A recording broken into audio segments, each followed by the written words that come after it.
Hello everyone, welcome back to this YouTube channel. आज है 13 अक्टूबर। इस सेशन में द हिंदू एडिटोरियल का वोकेबलरी कवर करते हैं। तो चलिए सेशन स्टार्ट करते हैं। जल्दी से वीडियो को लाइक कर दीजिए और चैनल पे नए हैं तो जल्दी से चैनल को सब्सक्राइब कर लीजिए।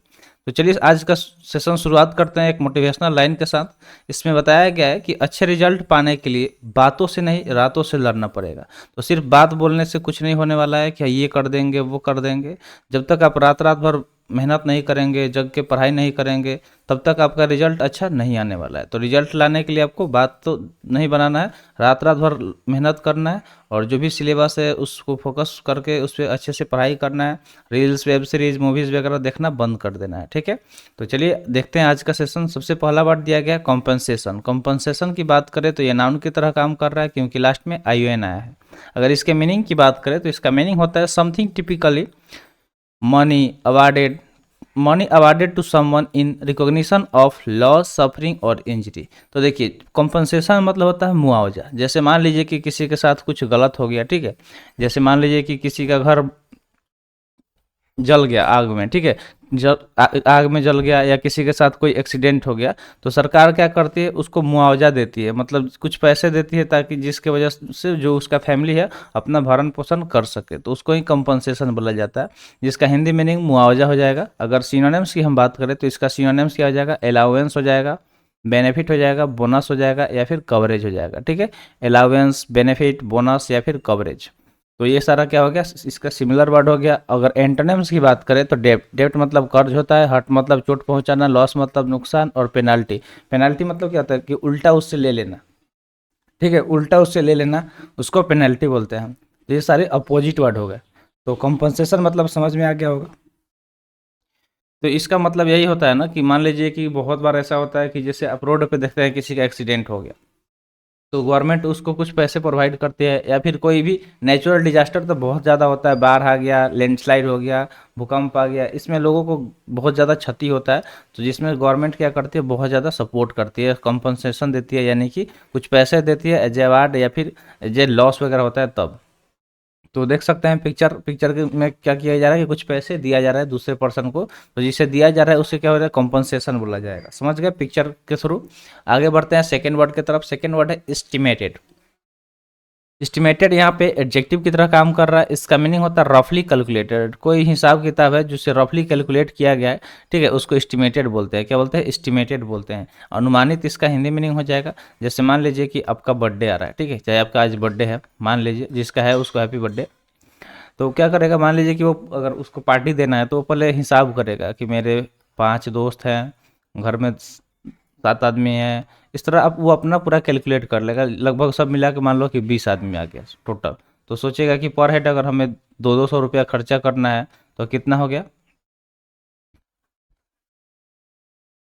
ठीक है। तो वो रफली कैलकुलेटेड कर लिया कि कितना हमें, मतलब अनुमानित तरह से जो कैलकुलेट कर लिया उसको बोलते हैं एस्टिमेटेड। तो अगर इसके सिनोनिम्स की बात करें तो इसका सिनोनिम्स क्या हो जाएगा, अप्रेजल हो जाएगा, असेसमेंट हो जाएगा, कंक्लूजन हो जाएगा या फिर एस्टिमेशन हो जाएगा। ये सारे सिमिलर वर्ड हो गए। अगर एंटोनिम्स की बात करें तो इग्नोरेंस, फैक्ट या फिर ट्रूथ हो जाएगा। क्या हो जाएगा, इग्नोरेंस, फैक्ट या फिर ट्रूथ। ये सारे जस्ट अपोजिट वर्ड हो जाएंगे किसके, तो एस्टिमेटेड के। जैसे यहाँ पे पिक्चर देख सकते हैं कि कैलकुलेशन का पिक्चर दिखाया गया है। तो चलिए यहाँ पे कुछ चीज़ें नोट डाउन कर लीजिए। सबसे पहले देखिए यहाँ पे हम लोग सफिक्स देखेंगे। तो सफिक्स एक दिया गया है, MENT दिया गया है। दूसरा सफिक्स की बात करें तो ION दिया गया है, ठीक है। और तीसरा NC दिया गया है। यहाँ पे MENT दिया गया है, यहाँ पे ION दिया गया है, यहाँ पे NC दिया गया है। और ये जो तीनों सफिक्स का हम लोग बात कर रहे हैं, ये तीनों का तीनों सफिक्स क्या है, नाउन सफिक्स है, ठीक है। तीनों का तीनों नाउन सफिक्स है। तो इसे आपको नोट डाउन कर लेना है, ये बहुत ज़्यादा इंपॉर्टेंट है। बहुत सारा एग्जाम में डायरेक्टली क्वेश्चन पूछ लेगा, पार्ट्स ऑफ स्पीच पहचानने के लिए दे देगा, तो वहाँ पे आपको बहुत ज़्यादा ये हेल्प करेगा। थर्ड वर्ड दिया गया है, वर्ड है एक्सपेक्टिंग। एक्सपेक्टिंग यहाँ पे वर्ब की तरह काम कर रहा है, जिसका मीनिंग होता है रिगार्डेड एज लाइकली। क्या दिया गया है, रिगार्डेड एज लाइकली। अगर इसके मीनिंग की बात करें तो इसका मीनिंग होता है अपेक्षित। क्या होता है, अपेक्षित, एक्सपेक्ट करना, अपेक्षा कर रखना। सिनोनिम्स की बात करें तो नॉर्मल हो जाएगा, कन्वेंशनल हो जाएगा, फैमिलियर हो जाएगा या फिर हैबिचुअल हो जाएगा, ठीक है। इसमें आप देख रहे होंगे AL आया है लास्ट में, AL, ठीक है। चाहे हैबिचुअल हो गया, चाहे नॉर्मल हो गया, चाहे कन्वेंशनल हो गया, तो जब भी AL लास्ट में आए वर्ड एडजेक्टिव की तरह काम करता है, ठीक है। किस तरह काम करता है, है एडजेक्टिव की तरह, तो एल एडजेक्टिव सफिक्स होता है, इसे नोट डाउन कर लीजिएगा। अगर इसके एंटोनिम्स की बात करें तो अनअनाउंस्ड हो जाएगा, मतलब जो चीज़ बिना अनाउंस किए, बिना घोषणा का कोई चीज़ अचानक मिल गया। अनहेराल्डेड हो गया, अनप्रेडिक्टेड, जिसे लोग प्रेडिक्ट नहीं किए हों, वो अचानक से किसी को मिल जाए, ठीक है। या फिर अनएक्सपेक्टेड, तो अनएक्सपेक्टेड से एक लाइन भी है कि अनएक्सपेक्टेड थिंग्स आर ब्यूटीफुल, तो जो चीज़ अनएक्सपेक्टेड होता है ना, जो आप सोचे नहीं हो और वो आपके लाइफ में कुछ हो जाए, तो वो बहुत अच्छा होता है, ठीक है। तो एक्सपेक्टिंग मतलब क्या हो गया, अपेक्षित हो गया। आगे बढ़ते हैं नेक्स्ट वर्ड की तरफ। नेक्स्ट वर्ड दिया गया है कंक्लूजन। ION बता चुके हैं, नाउन सफिक्स होता है, इसलिए वर्ड नाउन की तरह काम करेगा। इसका मीनिंग होता है हैविंग और likely to have the effect of proving a case. तो कंक्लूजन मतलब होता है कि किसी, मतलब हैविंग और likely to have the effect of proving a case, किसी केस को प्रूव करने के लिए उसके पास क्या इफेक्ट हो, प्रभाव हो, उसको कंक्लूजन बोलते हैं। तो कंक्लूजन मतलब देखिए, जब आप कुछ पढ़ते हैं, सपोज आप कोई स्टोरी वगैरह पढ़ते हैं, तो लास्ट में उससे कंक्लूजन दिया रहता है, ठीक है, कि उससे क्या उसमें स्टोरी में क्या बताया गया। तो कंक्लूजन मतलब समझ गए क्या होता है, कि निर्णायक, जो चीज़ मतलब लास्ट में निर्णायक वो होता है कि क्या कंक्लूड किया गया। सिनोनिम्स की बात करें तो कंपेलिंग, कन्विक्सिंग, डिसाइडिंग या फिर डिस्प्यूटेबल, ये सारे क्या हो गए, सिनोनिम्स हो गए, ठीक है, ये सारे सिनोनिम्स हो गए। यहाँ पे इनडिस्प्यूटेबल में लास्ट में BLE आया है, ठीक है। BLE क्या होता है, एडजेक्टिव सफिक्स होता है, इसे आप नोट डाउन कर लीजिएगा। आगे देखते हैं एंटोनिम्स। एंटोनिम्स इसका एम्बिग्यूअस आया है, डिस्प्यूटेबल, डाउटफुल या फिर ड्यूबियस, ये सारे क्या हो गए, जस्ट अपोजिट वर्ड हो गए किसके, तो कंक्लूजन के।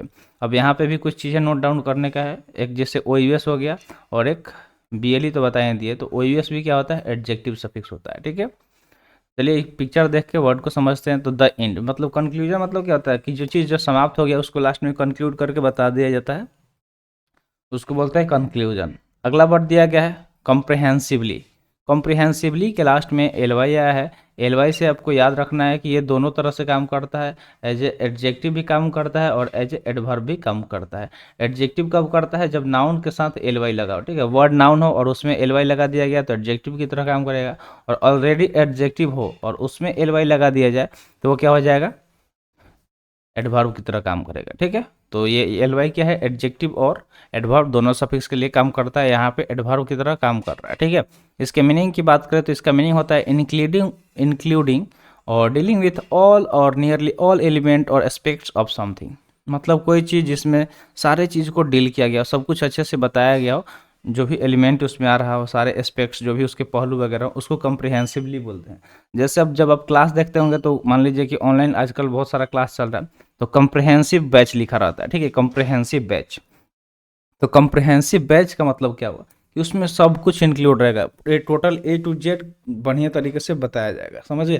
तो उसको कम्प्रिहेंसिव बैच बोला जाता है। तो कम्प्रिहेंसिवली मतलब समझ गए कि जिसमें सारे एस्पेक्ट्स एलिमेंट्स के बारे में बात किया गया हो। तो इसका हिंदी मीनिंग क्या हो जाएगा, विस्तृत, जो पूरा विस्तार में जो बैच हो, जो डिटेल में हो, उसको बोलते हैं विस्तृत, ठीक है। सिनोनिम्स की बात करें तो इसका सिनोनिम्स क्या हो जाएगा, ब्रॉड, कंप्लीट, इंसाइक्लोपीडिक या फिर एक्सहॉस्टिव, ये सारे सिमिलर वर्ड हो गए। अपोजिट वर्ड देखें तो अपोजिट वर्ड क्या आ जाएगा, एम्प्टी यानी कि खाली हो, इनकम्प्लीट हो, संपूर्ण तरीके से नहीं हो, लिमिटेड हो यानी कि कुछ चीज़ बताया गया हो। जैसे ये सारे आप इसको क्रैश कोर्स से रिलेट कर सकते हैं। तो जो क्रैश कोर्स होता है, तो क्रैश कोर्स में क्या होता है, कि क्रैश कोर्स में जो चीज़ बताया जाता है वो पूरा डिटेल में नहीं बताया जाता है, वो उसके लिए होता है जो रिवीजन, वो समझ लीजिए तो एक तरह का रिवीजन बैच होता है। लेकिन कॉम्प्रहेंसिव क्लास क्या होता है, जो शुरू से पढ़ाई हो रहा है, पूरा साल भर का टाइम दिया जा रहा है। आप खुद सोच सकते हैं कि अगर कोई सिलेबस है 1 साल का, तो उसे 1 महीना में ख़त्म किया जा रहा है, तो वो क्या होगा, उड़ा उड़ा के ही पढ़ाया जाएगा। और पूरे 1 साल में जो खत्म होगा वो क्या होगा, कॉम्प्रहेंसिव तरीके से होगा, उसमें हर चीज़ के बारे में बताया जाएगा अच्छे से। तो समझ में आ गया होगा इसका मीनिंग। आगे बढ़ते हैं, अगला वर्ड दिया गया है एक्यूरेट। एक्यूरेट वर्ड बहुत कॉमन वर्ड है, आपको पता होना चाहिए इसका मीनिंग। तो ये एडजेक्टिव है, इसका मीनिंग होता है in a way that is correct in all detail, मतलब कोई चीज़ सारे डिटेल तरीके से देखा जाए तो क्या हो, करेक्ट हो, यानी कि सही हो, शुद्ध हो, उसको एक्यूरेट बोलते हैं। क्या बोलते हैं, एक्यूरेट बोलते हैं। अब चलिए इसका मीनिंग देख लेते हैं। तो इसका हिंदी मीनिंग क्या हो जाएगा, शुद्धता से, कोई चीज़ जो मतलब शुद्धता हो, शुद्ध हो। अगर इसके सिनोनिम्स की बात करें तो इसका सिनोनिम्स क्या हो सकता है, तो एग्जैक्टली, मेटिकुलसली, प्रिसाइजली या फिर फ्लॉलेसली। एग्जैक्टली, मेटिकुलसली या फिर प्रिसाइजली या फिर फ्लॉलेसली, ये सारे क्या हो गए, सिनोनिम्स हो गए किसके, तो एक्यूरेट के। अगर इसके अपोजिट वर्ड की बात करें यानी कि एंटोनिम्स की, तो एंटोनिम्स इसका क्या क्या हो सकता है, तो इनएक्यूरेटली हो जाएगा, ठीक है। इनएग्जैक्टली हो जाएगा, लूजली हो जाएगा या फिर इनकरेक्टली हो जाएगा। ये सब क्या हो गए, एंटोनिम्स हो गए एक्यूरेट के। चलिए पिक्चर के थ्रू समझते हैं इस वर्ड को। तो देखिए यहाँ पे एक्यूरेट मतलब क्या है, वो जो भी निशाना लगाया है उसका एक निशाना क्या है, एक्यूरेट है, ठीक है, 100% एक्यूरेट है, यानी कि जहाँ लगना चाहिए वहाँ पे लगा हुआ है। समझ में आ गया। तो चलिए आगे बढ़ते हैं, अगला वर्ड देखते हैं। अगला वर्ड दिया गया, अगला वर्ड है इंटरवेंशन, ठीक है। इंटरवेंशन यहाँ पे लास्ट में ION होगा, ठीक है। चलिए इसको लिख लेते हैं INTER, इंटरवेंशन में VENTION हो जाएगा, ठीक है, इंटरवेंशन हो जाएगा। यहाँ पे बस आई मिस हो गया तो इसको यहाँ से देख के नोट कर लीजिएगा। ये नाउन की तरह काम कर रहा है क्योंकि लास्ट में ION आया। इसका मीनिंग होता है the act of interfering with the outcome और course specially of a condition और प्रोसेस। मान लीजिए कि कोई कंडीशन और प्रोसेस है, उसमें क्या करना, इंटरफेयर करना, ठीक है, उसमें इंटरफेयर करना, उसको इंटरवेंशन बोलते हैं, यानी कि हस्तक्षेप करना। क्या करना, हस्तक्षेप करना।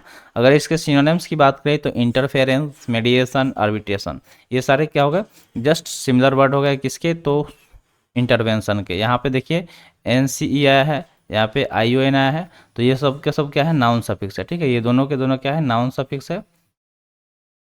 चलिए इसके एंटोनिम्स की बात करते हैं। एंटोनिम्स क्या हो जाएगा, कंबाइन हो जाएगा, कनेक्ट हो गया, ज्वाइन। मतलब मान लीजिए कि कोई काम कर रहा है बंदा अकेले, उसमें कोई दूसरा आके हस्तक्षेप करने लगा, भाई इसे नहीं ऐसे होगा, तो उसको डिस्टर्बेंस होगा। और कोई मिल के काम कर रहा है, जिसको जो अच्छे से उसका हेल्प कर रहा है, तो वो क्या हो गया, अपोजिट हो गया, कंबाइन, यानी कि एक साथ मिल के जो कनेक्ट होके और ज्वाइन होके काम कर रहा है, ठीक है। इंटरफेरेंस, मेडिएशन और एर्बिट्रेशन क्या होगा, कि हस्तक्षेप करना, बाधा डालना किसी चीज़ में, ठीक है। तो चलिए आगे बढ़ते हैं नेक्स्ट वर्ड की तरफ। अगला वर्ड दिया गया है, वर्ड है आपके सामने फ्रेगमेंटेशन। फ्रेगमेंटेशन की बात करें तो नाउन की तरह काम कर रहा है, जिसका मीनिंग होता है ब्रेक और cause to break into fragment. मतलब किसी चीज़ को ब्रेक कर देना, तोड़ देना, या ऐसा कोई काम करना जिसकी वजह से वो फ्रेगमेंट में टूट जाए, यानी कि टूट के बिखर जाए, टुकड़ा टुकड़ा में, उसको फ्रेगमेंटेशन बोलते हैं। यानी कि खंडित हो जाना, कोई चीज़ जो खंडित हो जाए, खंड खंड में टूट जाए। अगर इसके सिनोनिम्स की बात करें तो बस्टेड, कोलैप्स्ड, क्रैक्ड या फिर क्रेपल्ड हो जाएगा, ठीक है।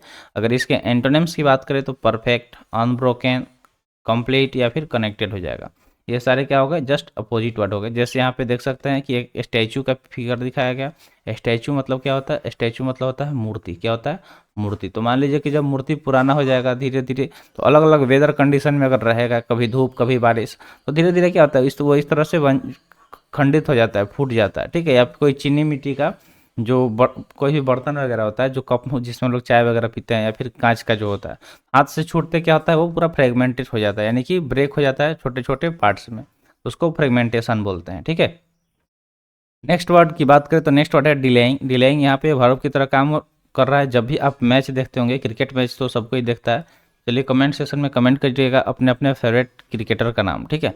तो क्रिकेट मैच जब हम लोग देखते हैं तो कभी कभी बारिश आ जाता है, ठीक है, बारिश आ जाता है, तो बारिश की वजह से क्या लिखा लिखा रहता है वहाँ पे, जब आप देखेंगे तो लिखेगा match is delay due to rain, ठीक है, match is delay due to rain. तो यहाँ पे डिले का मतलब क्या होता है, तो डिले का मतलब होता है कि किसी चीज़ को स्थगित कर देना, रोक देना, धीरा कर देना, ठीक है।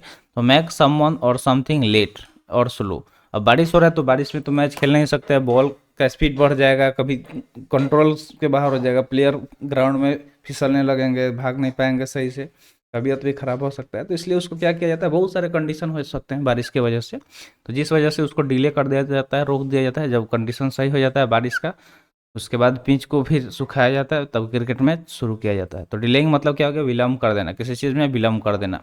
जैसे आप ट्रेन का स्टेटस भी देखते होंगे, ट्रेन का स्टेटस कि ट्रेन कहाँ पे है, ठीक है, कितना देर लेट है, तो उसमें भी भारत इंडियन रेलवे का हमेशा कभी ना कभी ऑन टाइम तो कभी नहीं लिखेगा, ऑन टाइम तो बहुत कम चांस है, हमेशा कुछ ना कुछ यहाँ पे लिखा रहेगा 9 मिनट लेट। कितना लिखेगा, 9 मिनट लेट। लेट नहीं लिखेगा, डिले, ठीक है, 9 मिनट डिले लिखेगा, 1 घंटा 20 मिनट डिले, इस तरह लिखा रहता है, ठीक है। तो डिले मतलब समझ गए क्या होता है, कि विलम्ब होना। अगर सिनोनिम्स की बात करें तो डिटेन, रिटार्ड, हिंडर या फिर हैम्पर। चलिए हम यहाँ पे इंडियन रेलवे का बुराई नहीं कर रहे हैं, ठीक है। इंडियन रेलवे का देखिए, रेलवे चाहती है कि हम अपना टाइम पे रहें, ठीक है, रेलवे चाहती है कि हम टाइम पे रहें, लेकिन पब्लिक ही कुछ ऐसे हैं, बहुत सारे पब्लिक लोग हैं जो क्या करते हैं, चाहते ही नहीं है, ठीक है, वो लोग बस उसमें इंटरफेयर कर देते हैं, ठीक है। मान लीजिए कि कोई ऐसा जो लोकल ट्रेन चलती है, जो मतलब अगर लोकल एरिया में जाइएगा नॉर्मल, तो वहाँ पे लोग जानबूझ के उसको वैक्यूम कर देंगे, ठीक है, जानबूझ के वैक्यूम करके रोक देंगे। जिनका जहाँ पे आसान रहेगा घर जाना, वहाँ पे रोक देंगे। ये नहीं कि वो स्टेशन का वेट करते हैं। इस वजह से भी ट्रेन क्या होता है, लेट हो जाता है। तो कभी बहुत तरह के इसमें मतलब बात होती है, जिसकी वजह से अपना इंडियन रेलवे लेट चलता है। तो अगर इसके एंटोनिम्स की बात करें तो चलिए अब वर्ड पे आते हैं, एंटोनिम्स देखते हैं, छोड़िए वो सब बात। एंटोनिम्स क्या हो जाएगा, कंटिन्यूएशन हो जाएगा, एडवांस हो जाएगा, असिस्टेंस हो जाएगा, या फिर बिगनिंग हो जाएगा, ठीक है। कंटिन्यूएशन, एडवांस, असिस्टेंस और बिगनिंग, ये सारे क्या हो गए, अपोजिट वर्ड हो गए। तो आई होप आपको वर्ड क्लियर हो गया होगा। बढ़ते हैं नेक्स्ट वर्ड की तरफ। नेक्स्ट वर्ड दिया गया है, वर्ड क्या है, सबमिटेड। क्या है, सबमिटेड। थोड़ा सा टाइपिंग मिस्टेक हो गया, ठीक है। सबमिटेड, यहाँ पे एन हटा दीजिएगा। सबमिटेड यहाँ पे वर्ब की तरह काम कर रहा है, जिसका मीनिंग होता है एक्सेप्ट और yield to a superior force और टू द अथॉरिटी और विल ऑफ अनदर पर्सन। तो सबमिटेड मतलब क्या होता है कि जब मान लीजिए कोई कुछ जमा करना है किसी के पास, ठीक है, प्रस्तुत करना, तो उसको वो सामने वाला एक्सेप्ट कर लेगा, उसको बोलते हैं सबमिटेड। यानी कि प्रस्तुत इसका हिंदी मीनिंग हो जाएगा। सिनोनिम्स की बात करें तो सकम्ड, कंसीडेड, सरेंडर्ड या फिर इल्डेड हो जाएगा। अपोजिट वर्ड की बात करें तो रेसिस्टेड, कंटेंटेड, फाउट या फिर मेट हो जाएगा। तो ये सारे अपोजिट वर्ड हो गए। जैसे यहाँ पे देख सकते हैं कि यहाँ पे कोई एप्लीकेशन क्या किया गया, सबमिट किया गया किसी ऑफिस में। तो पिक्चर को देखिए, वर्ड को समझिए। इसलिए हम चाहते हैं कि जो भी रिलेवेंट पिक्चर है वो इंसर्ट करें, ताकि आपको बहुत ज़्यादा हेल्प मिले वर्ड को याद करने में। तो आई होप आपको सारे वर्ड क्लियर हो गए होंगे। तो आज के लिए इतना ही। आज का सेशन यहीं पे समाप्त हुआ। सेशन कैसा लगा कमेंट सेक्शन में ज़रूर बताइएगा। तो मिलते हैं फिर अगले वीडियो में। Thanks for watching. जय हिंद।